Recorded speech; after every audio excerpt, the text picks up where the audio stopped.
Where do you get your don't. money? Water person. Yeah, but not lakes. The sea. big water person. Hello, anybody there?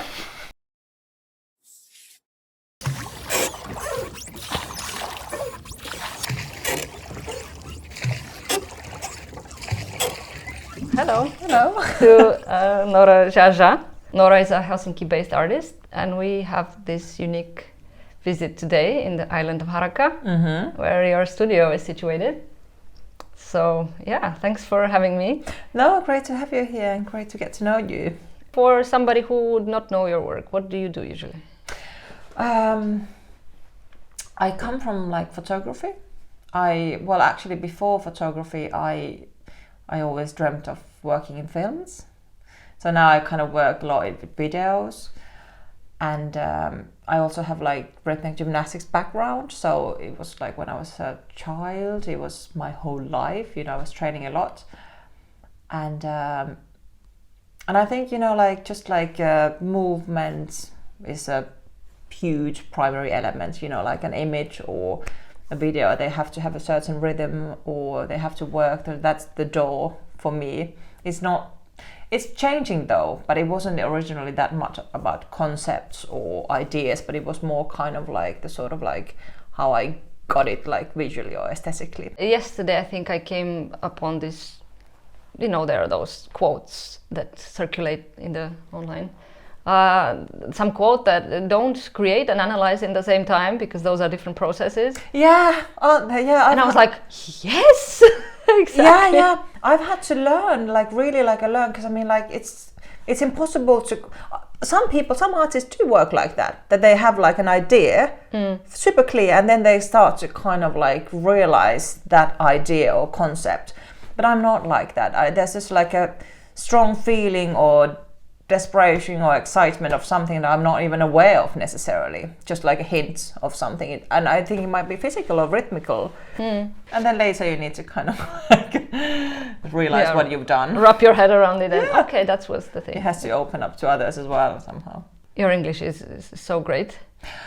I don't know if it's so. I lived there for many years, 10 years in the UK, so, and I studied there. You studied photography? Or? Yeah. BA photography, MA photography. And then worked in between. Also worked as a camera assistant there in films. Yeah, I feel like I just randomly talk with people who have a background in photography, especially lately. Like many of my guests have this background, but it's completely random, I think. Maybe it's not. Or maybe it's completely not. random. Yeah. But you do photography as well? I have studied also photography. Not in the BA, but like I have an MA. But yeah, interesting. But it's kind of interesting, for example, like the little show you saw, I had like big prints and they were all photographs, images with like one layer. But before I used to work, so I had like spray painted on top of the photograph, and I kind of left the spray paint so it in a way had like 2 layers. And it didn't work that well because it had to be kind of like more embedded or included in the photo, the retouching. Because I first thought like, you should kind of leave it like more kind of unique. But no, it worked better as a photograph because I mean, and then it made more sense that it was just like one surface rather than 2 or how many ever. Because then you didn't think about the material, but you more thought about the whole image and space. You would have started to kind of focus on the kind of like surface too much if it would have been actually physically on top of it. But how do you do it? Like, is it you first print it and then add spray and then take a photo of that photo? Yeah. Oh, okay. Yeah, you have to decide actually which is more important to you. It's another story. Yeah, it's a completely other type of communication. Yeah. Yeah, and I tried both ways. But you didn't, I didn't know, I wasn't sure. Well, that's the thing, you have to test things out to see how it goes. Yeah. You can't know in advance. Yeah, exactly. Yeah, the show was about your gymnastics practice in a way. Yeah, it was. What's connected to that? Yeah, I found like, for some reason a few years back, I kind of like found the old VHS materials from the competition. I was like, oh my God, you know, like this sort of young child. And in any case, I've been thinking about like sports, and I think lots of people can think about sports and different things, but like there's also this element about top athletes, sports, that it can be very harmful and destructive. And, you know, if you're a child and, you know, this competing and overachieving and, you know, like just pushing, and then you're like, for what?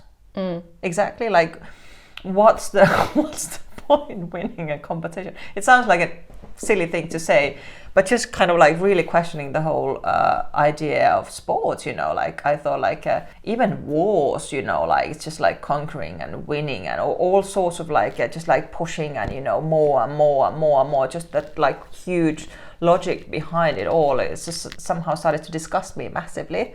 Well, yeah, it is about power and just ruling over something else, somebody else. Yeah, and then hunger for more, and, you know, like, no, I have this medal, no, I need to get that medal, and it's just like you just get sucked into this like weird bubble of like achieving and winning and more, and it's like it's totally like it's crazy actually. Until what age did you practice?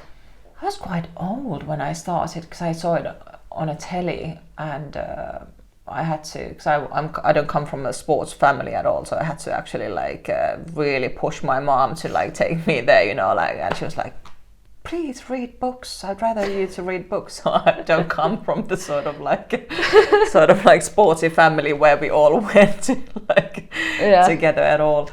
Was I like something like 8? And then, you know, it was funny, I started to work on the material. I was like, oh, there's something interesting there, because I mean, like sport and contemporary art, I don't know how exciting that combination is at the moment, but you can't think like that. You can't just like follow the trends in a way, like thematically.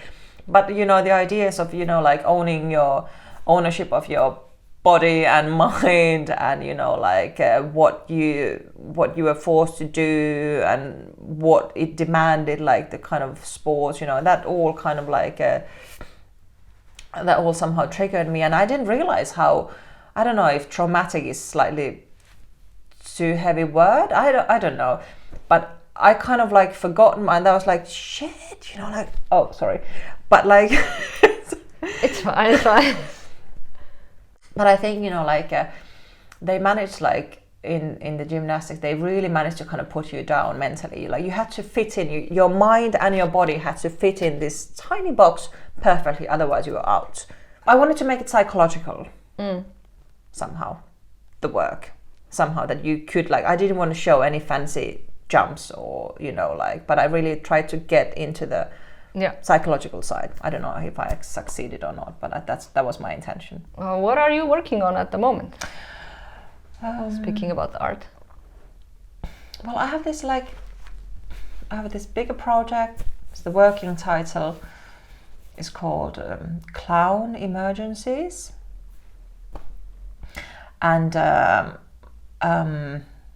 it's kind of like, I think the base feeling is this sort of like collective emergency, the sort of like what can you do as an individual, you know, like climate change, climate emergency, wars, different parts of the world, man-made, and these are like kind of man-made disasters, and like I don't know even know if tragedy is the right word, because it's man-made, obviously it's tragedy, but like destruction and horror. So like how to tap into that, how to deal with that, you know, like as an individual, as an artist. I've kind of explored the idea of a clown. I think loads of artists have. I think it's probably one of the some archetype there already.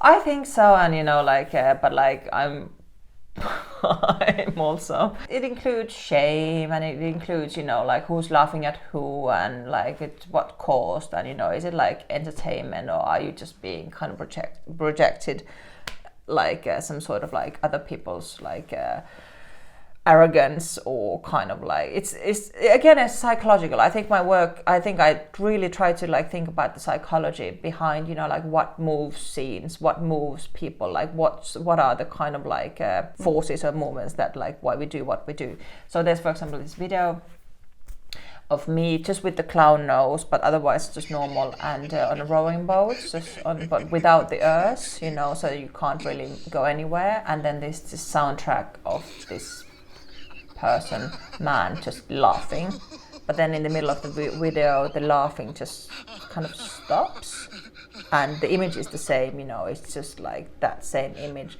and then, you know, the laughter just kind of stops, and suddenly, you know, it's just silence.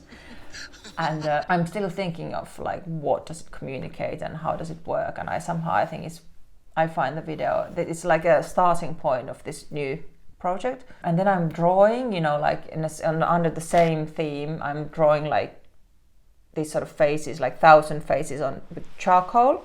So kind of quickly, in a way, taking the logic and context from photography, you know, click, but, you know, just kind of like these sort of like gestures, like faces, expressions, almost like writing. It was a big thing to me when I started to think about drawing as writing. I was like, oh, great. You know, coming from this gymnastics, that's actually a very kind of strict rules, and, you know, like lots of training, and, you know, so it was impossible for me to even think of drawing because I don't have that classic training in drawing. I had to get past that.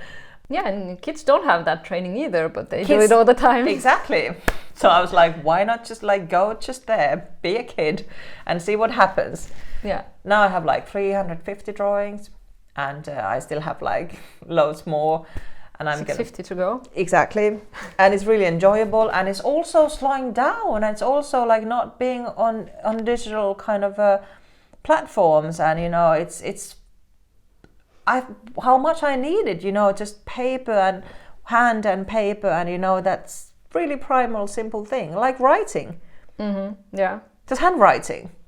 We should all handwrite and draw more. How did you even go from the sports to I'm assuming that you didn't really think you would become an artist when you were a kid, because you were so much into the sport. I always wanted to make films, even as a kid, but also like the rhythmic gymnastics.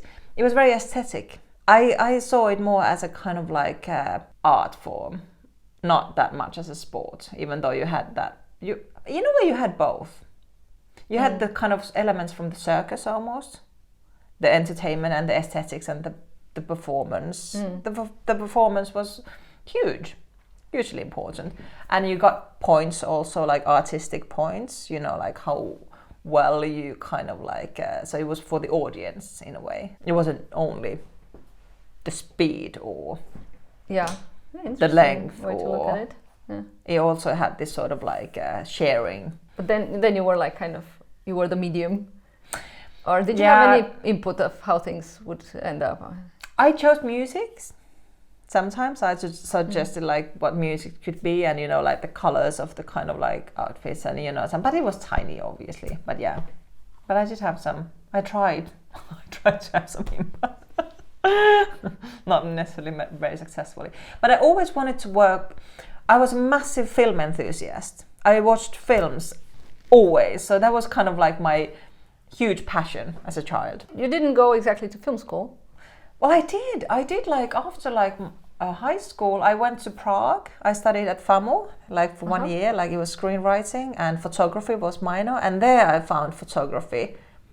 I kind of fell in love with photography because you had like just you and the camera, and you could study the image so brilliantly. But even though then I thought I would make films, but I would just like, but I didn't somehow want to study film anymore. I don't know why, but just like wanted to study an image. So I was thinking like I would just, so that was kind of my old school thing, like you need to understand an image really well to be. So it was like, I was like image driven, even though I did like screenwriting was the main thing, but writing was a challenge. And I think also in films, I love the fact that, you know, like you didn't have to know context or concepts and circus films. It was kind of free, open for masses, much more, you know, depending obviously on the films. And I was drawing to art house, but you didn't have to, like contemporary art, like you need to know more. You not always, but you know, like, and that's lovely as well. But it's a different type of. It's a bit more hard work for the audience. It can be, but with like artwork, I always try to kind of like make it somehow easy that you wouldn't need to understand the concept too much. And then I went to BA photography, and I did that, and Nottingham Trent University, and that was kind of great, not great. And then I went to work in film as a camera assistant in London, and that was kind of amazing, like kind of my film school. But then I kind of really wanted to have my camera back, and then I started to take on photography. But I still wanted to do more like maybe commercial work, more maybe kind of like not like contemporary art. So contemporary art came fairly late in my life, only kind of like 10 years ago, a bit over 10 years ago. And I did my MA in fashion photography in London, but I didn't shoot fashion at all during my MA, none. But what interested me in fashion was, I think, again, you know, like the physical, the rhythmic, the kind of like the expression that you could. But very quickly I realized that I need more time, and I want to explore like much kind of maybe deeper like ideas and themes and concepts as well, and visuals, and to do it in space rather, and have more time. Yeah. Not like in a kind of magazine kind of context. Yeah. Did your family were they happy with your choices about going towards the arts, or were they like, oh, maybe you can go somewhere else? My mom was okay. My father definitely wanted me to be a doctor first, and then I could become an artist. He was slightly concerned about my financial income if I'd become an artist, and he had a point.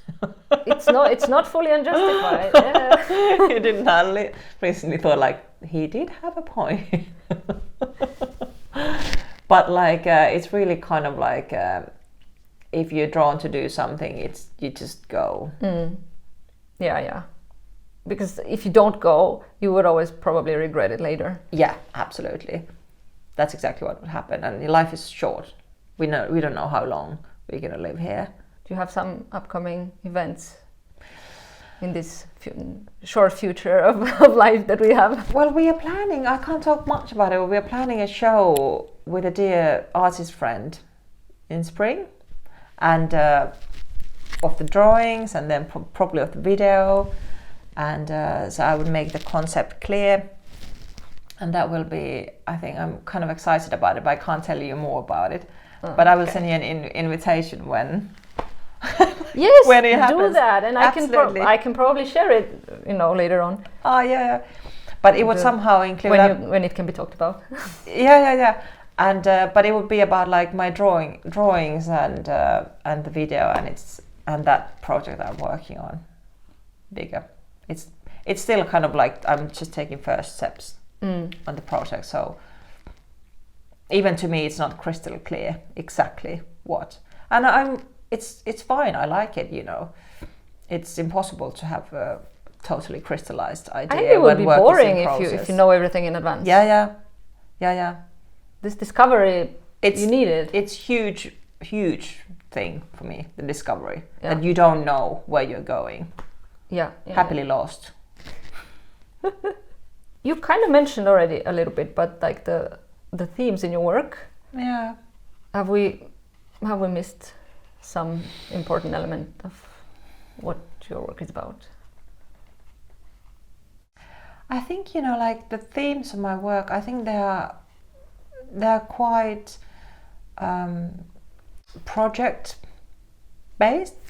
Like I was invited to Riga Biennial, that was supposed to happen 22, but then the Russia attacked, so it got postponed.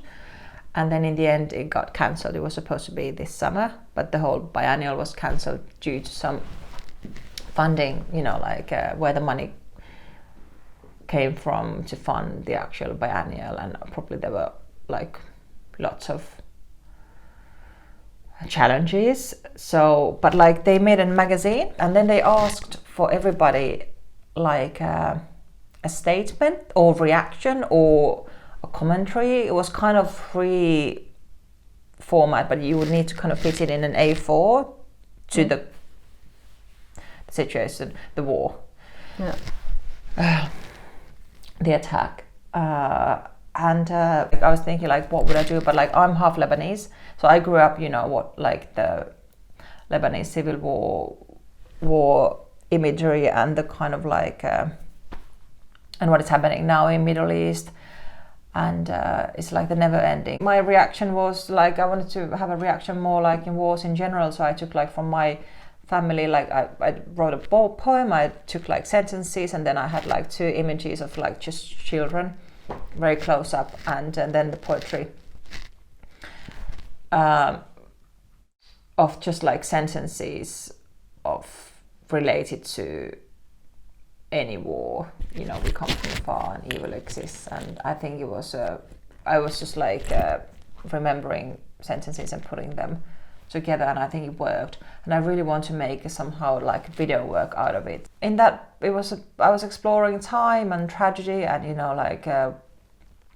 like life without future, and still you have to have some weird hope, but I don't know how, and all these sort of like but I think somehow always my themes are universal. Is a weird word. I think it might be a challenging word even, because I don't know what exactly does it mean, but I mean like I always try to talk about like in a way time, and the relevance today. What is relevant is always like a kind of like, I often think about like what the hell is being relevant. Like, is it like, because I mean like the big relevant themes, they don't seem to change. Yeah, and I guess you go towards philosophy when you go towards the big themes, because philosophers usually think about those. Yeah, exactly. So like, exactly. So and then like I do my best to kind of like always have obviously, because I think contemporary artists, we are reflecting the world, and I think there's some sort of like but there are 1,000,000 ways to do it, like, so it's really hard to kind of judge or kind of moralize or say something. But I do want to be part of, like somehow doing my part in, like commenting where we are, and like trying to translate and understand. But there's always a struggle. There's also a struggle, like, and what's the relevance in there? Like, what's the point, like... I guess to a big extent it has to have relevance for you, because if you think about how somebody else is gonna take it, different people will take it differently. In different ways. So it will never be fully relevant to everybody. No, and you have to... And it's about communication to me. It's like a hugely about communication. These sort of big themes I'm interested in, and a lot of like psychology and survival in a way, in the body and in the mind, like how we move forward. Yeah, and then in my practice I've always tried to not get stuck into some particular event or something like that. I've always tried to have it very distanced, in a way, but like a more universal comes to mind as a word to describe it. It's a tricky word in a way, but like we know what it means. Because obviously it's not universal for everybody in every context, but like in a way, like kind of life and death and survival and emergencies and like hope and like even beauty. There are basic points that apply to all people, I think. We're one species after all. We have things in common. How do you sustain your practice otherwise? How do you manage to do that? You mean like financially? Yeah. Where do I get money? Where do you get your money? Bank loan. No, I teach sometimes, and then I also do photography jobs. I do some theatre photography, and then some grants. So it's a kind of this sort of juggling with different elements, but somehow miraculously I have, and then it's sometimes these sort of like bank loans, which is always a bad idea, but like what can you do? It's not like a constant, it goes up and down. Yeah, that's why I'm asking this question. Usually I'm trying to find a way to ask it, because it's a little bit of a mystery usually how people manage to pull off their life this way, and I think they should be talked about more. I totally agree, and I was also teaching at the Academy of Fine Arts, BA students, and I was really trying to make the point that talk about money. And I'm not saying about like kind of like you don't have to share exact amounts and stuff, no, and not like ways in a to make personal, it but work. like, but if it's your profession and if it's your kind of like work, and then you know you need to survive and you need to get money to be able to do work, so to share and talk.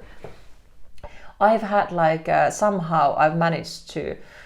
There are lots of times when I thought like, okay, now I just need to get any bar job anywhere, you know, just like do it, and then suddenly a grant comes. So but like it hasn't been easy, and I think for maybe some artists who just sell loads constantly, it's kind of like, and then they have grants. Yeah. And there are few artists like that. There are few artists who are always on the grant system, miraculously somehow. Good for them. Good for them, absolutely. And but loads of people are not. And I know like really great, like super accomplished artists, you know, like art fairs internationally, and not from Helsinki at all. And they completely struggle, and they have like reviews in international, like really like CVs, like kind of like a huge successful artist. Yeah. No money. Yeah, yeah. So, and you know, I mean, it's always been a difficult way to live. I'm not saying that all poor we that struggling artists, because I don't think ever in history it was like really. Yeah. Like, Exactly. oh, the artists they're doing fine. And you really have to I think you really have to come up with some sort of like solutions for yourself, that you don't become the sort of bitter passive artist who's just like angry and bitter. Unless you have money from family, because lots of people do that as well. I'm not in that situation, but like, yeah, it's not easy. It's not easy at all. And I'm often even surprised, like, how did I manage to do it? And then it's like better times and worse times.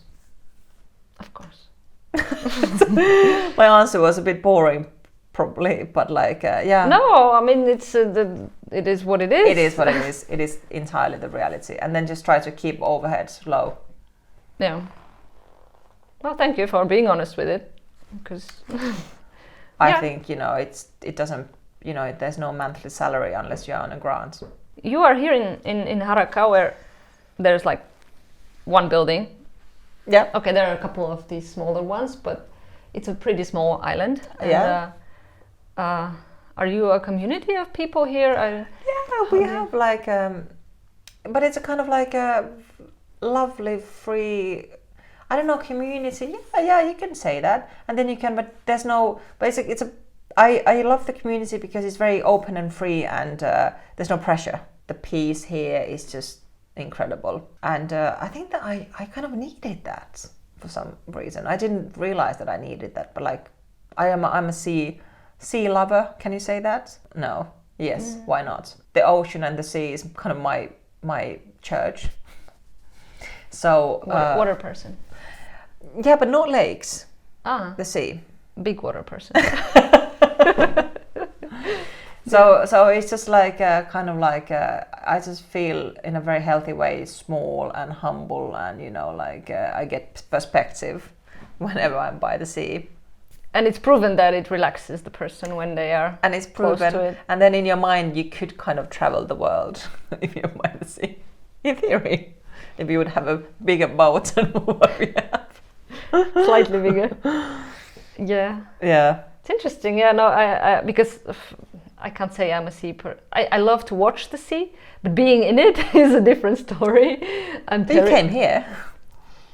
I did, yes. If you grow up here, you just kind of like learn to swim. It's a kind of like determination everybody has to know how to swim.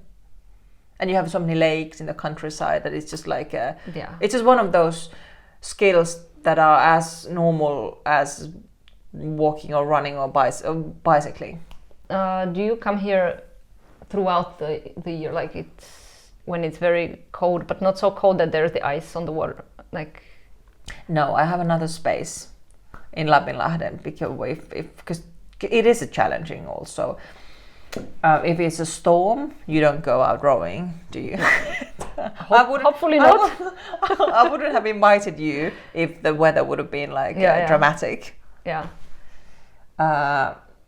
And I had a show last year in March, and it was a complete disaster because I couldn't get in here because it was like the ice was not thick enough so you could walk on it. You couldn't row either because if there was some this like blocks of ice, you know, here and there.